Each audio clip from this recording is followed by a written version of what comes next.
Hello friends, আজকে আমি তোমাদের সঙ্গে একটা মিনি ব্লগ শেয়ার করতে চলেছি। আজকে 2 জানুয়ারি, গিনির ফার্স্ট ডে অফ স্কুল।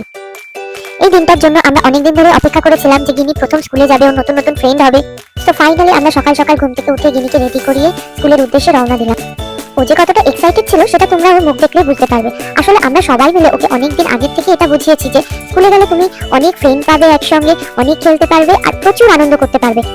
দেখতে দেখতে স্কুল চলে আসলো। স্কুলটা একদম আমাদের বাড়ির পাশেই, 5 মিনিটের ডিস্টেন্সে।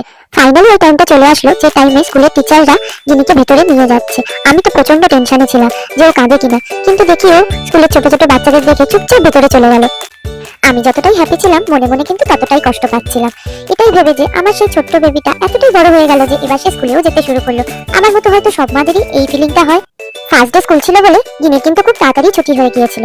ওই জন্য ওর পাপা আর আমি স্কুলের বাইরেই গিনির জন্য অপেক্ষা করছিলাম। তো চলো ফ্রেন্ডস, আবার দেখা হচ্ছে তোমাদের সঙ্গে নতুন একটা অন্য কোনো মিনি ব্লগে। ততদিনের জন্য টাটা, গুড।